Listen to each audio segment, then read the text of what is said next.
நம்மளோட இந்த கலர்ஃபுல்லான மேஜிக் புக்க பாருங்க. இதுக்குள்ளதான் நம்மளோட சீக்ரெட் மந்திரங்கள் எல்லாம் ஒளிஞ்சிருக்கு. இதுல ரொம்ப ரொம்ப முக்கியமான ஒரு ரகசியம் இருக்கு. அதுதான் பெட்டி. ஆமாம், இந்த மேஜிக் பெட்டிக்குள்ள நீங்க எந்த மெய்யெழுத்து வேணும்னாலும் உட்கார வைக்கலாம். இதுதான் இன்னைக்கு நம்ம ஹீரோ. சரி, இந்த பெட்டியை வச்சு என்னென்ன மேஜிக் பண்ணலாம்? நம்மளோட ஃபர்ஸ்ட் மேஜிக் என்ன தெரியுமா? ஆ அப்படிங்கிற சத்தம் வரும்போது பெட்டியில எந்த ஒரு மாற்றமும் பண்ண வேண்டாம். பெட்டிக்குள்ள இப்போ க உட்காந்துருக்குன்னு வச்சுப்போம். அது எந்த மேஜிக்கும் இல்லாம அப்படியே க அப்படின்னு மாறிடும். அவ்வளவுதான். ஆ அப்படின்னு கொஞ்சம் நீட்டி சொல்லும்போது நம்ம பெட்டிக்கு பக்கத்துல உயரமா ஒரு துணைக்கால் வந்து நின்னுக்கும். அப்போ பெட்டிக்குள்ள இருக்கிற க ஒரு துணைக்கால் சேரும்போது கா அப்படின்னு மாறிடும். அடுத்து ஈ சத்தம். பெட்டிக்கு மேல ஒரு கியூட்டான குட்டி தொப்பி, அதாவது கீழ்கோடி வந்து உட்காந்துக்கும். இந்த தொப்பி போட்ட உடனே கா எப்படி மாறும்? சூப்பர், கீயா மாறிடும். இப்போ கொஞ்சம் நீட்டி ஈ அப்படின்னு சொல்லுங்க. இந்த சத்தத்துக்கு பெட்டிக்கு மேல சுழிச்ச மாதிரி ஒரு மேல்கொடி வந்துரும். அப்போ கா என்னவா மாறும்? எக்ஸாக்ட்லி, கீயா மாறிடும். இந்த ஊ மெய்யெழுத்துக்கள் கூட சேரும்போது ஒரு பெரிய மேஜிக் நடக்கும். அது 3 விதமான ஜாலியான குறியீடுகளா, அதாவது வடிவங்களா மாறும். அது என்னன்னு தெரியுமா?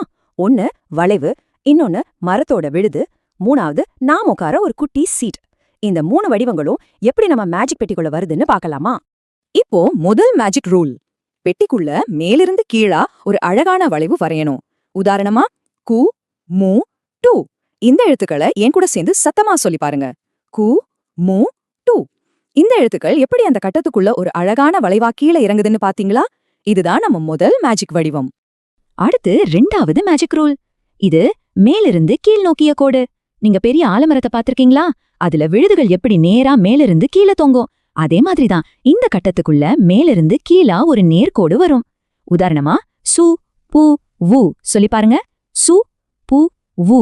இந்த எழுத்துக்களை எழுதும்போது நம்ம சதுரத்துல விழுது போல ஒரு கோடு கீழே இறங்குதா? சூப்பர். இப்போ 3வது மேஜிக் ரூல். இது ரொம்ப கியூட்டா இருக்கும். ஏன்னா இது ஒரு இருக்கை, அதாவது நம்ம உட்கார சீட் மாதிரி இருக்கும். கடிகார திசையில வளைஞ்சு ஆரம்பிச்சு ஒரு படுக்க கோடு போட்டு அப்புறம் கீழிருந்து மேலா ஒரு நேர்கோடு போகும். என் கூட சேர்ந்து சொல்லுங்க. து லு ரு. இது பார்க்க ஒரு குட்டி நாற்காலி மாதிரி ரொம்ப அழகா இருக்குல்ல? இந்த பெட்டிக்குள்ள இந்த குட்டி சீட் எப்படி உட்கார்ந்துருக்குன்னு பாருங்க.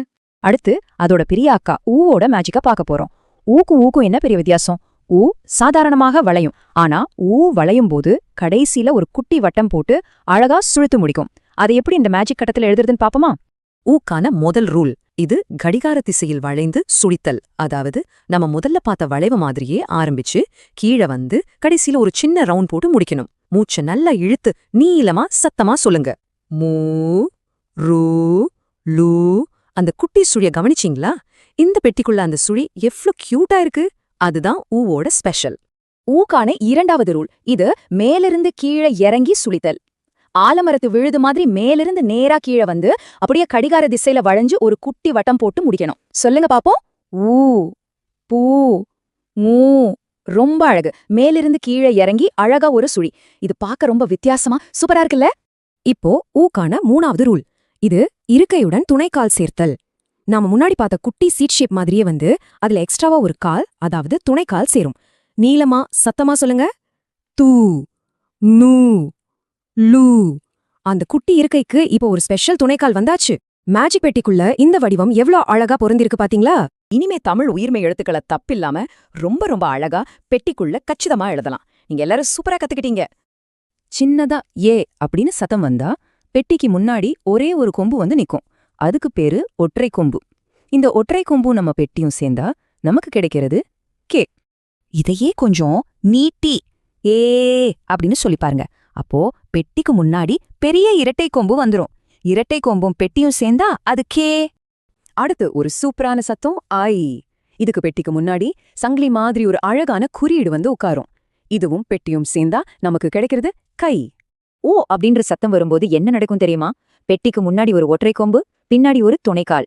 இந்த டபுள் மேஜிக் சேர்ந்தா கோ. பெட்டிக்கு 2 பக்கமும் பாடிகார்ட்ஸ் நிக்கிற மாதிரி இருக்குல்ல? அதுவே நீளமா ஓ சத்தம் வந்தா அதேதான் முன்னாடி இரட்டை கொம்பு, பின்னாடி துணைக்கால். இது 2க்கும் நடுவுல நம்ம பெட்டி வந்தா நமக்கு கோ கிடைச்சிடும். கடைசியா ரொம்ப ஸ்பெஷலான ஔ சத்தம். இதுக்கு முன்னாடி ஒற்றை கொம்பு, நடுவுல பெட்டி, பின்னாடி ல அப்படிங்கிற குறியீடு வந்து நிக்கும். இந்த பெரிய காம்போ சேர்ந்தா அதுதான் கௌ. இந்த பெட்டி விதிகளை ஞாபகம் வச்சுக்கிட்டா போதும். கா வரிசை மட்டும் இல்ல, சா சா சி லா லா லி டா டா டி அப்படின்னு தமிழ்ல இருக்கிற எல்லா உயிர்மை எழுத்துக்களையும் ரொம்ப ரொம்ப ஈஸியா நீங்க எழுதிடலாம். பெட்டிக்குள்ள வேற எழுத்த மாத்தி போட்டா அந்த வரிசை அப்படியே ரெடி.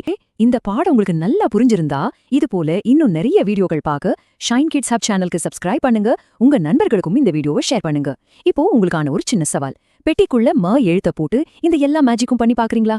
நீங்க எல்லாரும் சூப்பரா பண்ணுவீங்கன்னு எனக்கு தெரியும். அடுத்த கிளாஸ்ல பார்க்கலாம். பாய்.